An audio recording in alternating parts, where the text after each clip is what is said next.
Hello दोस्तों, स्वागत है स्टडी बिटवीन में। आज का टॉपिक रहेगा सभी एग्ज़ामों के लिए महत्वपूर्ण संविधान संशोधन। तो आइए शुरू करते हैं। संविधान संशोधन संविधान के किस भाग में उपस्थित है? भाग 20 में। यह किस अनुच्छेद के द्वारा संविधान संशोधन किए जाते हैं? 368 के द्वारा। किस देश से संविधान संशोधन की रीति ली गई है? दक्षिण अफ्रीका से। तथा अब तक कुल संविधान संशोधन कितने हो चुके हैं? तो आप सभी को याद रखना है, अब तक 105 संविधान संशोधन हो चुके हैं। तो आइए शुरू करते हैं कौन कौन से संविधान संशोधन हमें पढ़ने हैं। पहला, प्रथम संविधान संशोधन अधिनियम 1951। इसके अनुसार यह संविधान संशोधन भूमि सुधार से संबंधित है। इसके अनुसार 9वीं अनुसूची को जोड़ा गया है। मूल संविधान में कुल अनुसूचियों की संख्या 8 थी, अब बढ़कर 12 हो चुकी है। ये सभी को याद रखना है, इम्पोर्टेंट है। अगला है 7वां संविधान संशोधन अधिनियम 1956। पहला, यह राज्य पुनर्गठन आयोग से संबंधित है। यह आयोग फजल अली कमीशन आयोग की अध्यक्षता में बना था। नंबर 3, इसके अनुसार 14 राज्य तथा 6 केंद्र शासित प्रदेश की स्थापना हुई एवं केंद्र शासित प्रदेशों में उच्च न्यायालयों के न्याय क्षेत्र का विस्तार हुआ। 2 या उससे अधिक राज्यों के बीच सामूहिक न्यायालय की स्थापना हुई। ये सभी को याद रखना है। 7वां संविधान संशोधन महत्वपूर्ण है सभी के लिए। अगला है 13वां संविधान संशोधन अधिनियम 1962। इसके अनुसार नागालैंड को राज्य का दर्जा प्राप्त हुआ। इसके लिए विशेष उपबंध तैयार किए गए थे। इसके बाद अगला है 21वां संविधान संशोधन अधिनियम जो हुआ था 1967 में। नंबर 1, इसके अनुसार 8वीं अनुसूची में 15वीं भाषा सिंधी को शामिल किया गया था। पहले मूल संविधान में 14 भाषाएं थीं, अब बढ़कर 22 भाषाएं हो चुकी हैं। 3 भाषाएं 71वें संविधान संशोधन के द्वारा तथा 4 भाषाएं 92वें संविधान संशोधन के द्वारा जोड़ी गई हैं। ये सभी को याद रखना है, पूछा जाता है। अगला है 41वां संविधान संशोधन अधिनियम जो हुआ था 1976 में। राज्य लोक सेवा आयोग एवं संयुक्त लोक सेवा आयोग के सदस्यों की आयु 60 से 62 वर्ष कर दी गई थी। अगला है 42वां संविधान संशोधन अधिनियम। ये मोस्ट इम्पॉर्टेंट है, सभी एग्ज़ाम के लिए याद रखना है। इसके अनुसार इसे लघु संविधान भी कहा जाता है। इसके अनुसार प्रस्तावना में 3 नए शब्द समाजवादी, पंथ निरपेक्ष तथा अखंडता शब्द जोड़े गए। इसके अनुसार भाग 4 का मूल कर्तव्य को जोड़ा गया। मूल कर्तव्य को रूस से लिया गया है, सभी को याद रखना है, महत्वपूर्ण है सबके लिए। अगला है 44वां संविधान संशोधन अधिनियम 1978। इसके अनुसार संपत्ति के अधिकार को मौलिक अधिकार की श्रेणी जो अनुच्छेद 31 में थी से हटाकर विधिक अधिकार यानी कानूनी अधिकार 300 का बनाया गया। इसके अनुसार राष्ट्रीय आपातकाल में अनुच्छेद 20 और 21 को छोड़कर सभी मूल अधिकार निरस्त किए जा सकते हैं। अगला है 52वां संविधान संशोधन अधिनियम जो हुआ था 1985 में। इसके अनुसार 10वीं अनुसूची को जोड़ा गया। इसे दल बदल विरोधी विधि के रूप में भी जाना जाता है। अगला है 61वां संविधान संशोधन अधिनियम जो हुआ था 1989 में। लोकसभा एवं विधानसभा चुनाव में मतदान की उम्र 21 से घटाकर 18 वर्ष कर दी गई।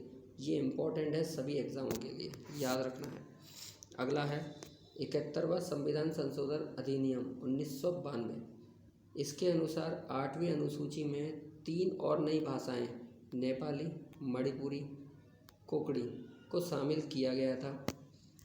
अगला है 73वां संविधान संशोधन अधिनियम 1992। इस संशोधन के अनुसार नया भाग नवा जोड़ा गया जिसे पंचायत नाम दिया गया। इसी के अनुसार 11वीं अनुसूची शामिल की गई जिसमें 29 विषय थे। 24 अप्रैल को पंचायती राज दिवस बनाया जाता है, सभी को याद रखना है। 73वां संविधान संशोधन अधिनियम 1992। अगला है 74वां संविधान संशोधन जो हुआ था 1992 में, इस संशोधन के अनुसार नया भाग 9 का जोड़ा गया जिसे नगर पालिका नाम दिया गया। इसी के अनुसार 12वीं अनुसूची जोड़ी गई जिसमें 18 विषय हुआ करते थे। तो ये याद रखना है, 1992 में 2 संविधान संशोधन हुए, एक 73वां और दूसरा 74वां। अगला है 86वां संविधान संशोधन अधिनियम, ये इम्पोर्टेंट है, जो कि हुआ था 2002 में। इसके अनुसार प्रारंभिक शिक्षा को मूल अधिकार बनाया गया एवं अनुच्छेद 21 का में घोषणा की गई कि राज्यों को 6 से 14 वर्ष तक के बच्चों के लिए निःशुल्क प्रारंभिक शिक्षा की व्यवस्था करनी चाहिए। इसी के अनुसार अनुच्छेद 51 के तहत मूल कर्तव्य 11वां मूल कर्तव्य जोड़ा गया। ये सभी को पता होना चाहिए। अगला है 89वां संविधान संशोधन अधिनियम जो हुआ था 2003 में। इस संविधान संशोधन अधिनियम द्वारा राष्ट्रीय अनुसूचित जाति एवं जनजाति आयोग को 2 भागों में विभाजित कर दिया गया। अब इनके नाम क्रमशः राष्ट्रीय अनुसूचित जाति आयोग एवं राष्ट्रीय अनुसूचित जनजाति आयोग होंगे। इस सभी को पता होना चाहिए। दोनों ही आयोगों में एक अध्यक्ष, एक उपाध्यक्ष और 3 अन्य सदस्य होंगे। इनकी नियुक्ति राष्ट्रपति द्वारा की जाएगी।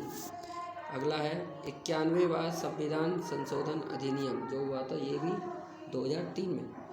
इस संविधान संशोधन अधिनियम द्वारा मंत्रिपरिषद के आकार को निश्चित कर दिया गया।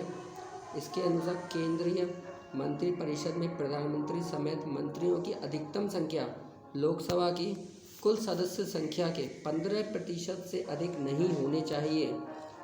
राज्य में मुख्यमंत्री समेत मंत्रियों की अधिकतम संख्या विधानसभा की कुल सदस्य संख्या के 15% से अधिक नहीं होंगे, किंतु राज्यों में मुख्यमंत्री समेत मंत्रियों की न्यूनतम संख्या 12 से कम नहीं होगी।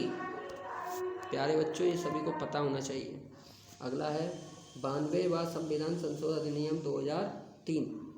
इसके अनुसार संविधान की 8वीं अनुसूची में 4 अन्य भाषाएं जोड़ी गईं, बोडो, डोगरी, मैथिली एवं संथाली। इसके साथ अनुसूचित भाषाओं की संख्या अब 22 हो गई है वर्तमान में। पहले कितनी थी? पहले 14 हुआ करती थी। अगला है 97वां संविधान संशोधन अधिनियम 2011 में हुआ था। किस संशोधन के द्वारा सहकारी समितियों को एक संवैधानिक स्थान एवं संरक्षण प्रदान किया गया था? 97वां संविधान संशोधन अधिनियम 2011। इसके अनुसार एक नया भाग 9 ख संविधान में जोड़ा गया जिसका नाम सहकारी समिति रखा गया।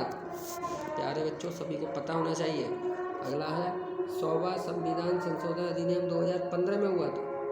इसके अनुसार भारत तथा बांग्लादेश के मध्य भूभाग का अधिकरण हस्तांतरण किया गया, जैसे 3 बीघा कॉरिडोर कहा गया। अगला है 101वां संविधान संशोधन अधिनियम जो हुआ था 2016 में। इस संशोधन के अनुसार जीएसटी वस्तु और सेवा कर की शुरुआत की गई। सबसे पहले जीएसटी लागू हुई थी असम में। ये सभी को पता होना चाहिए बेटा। धन्यवाद।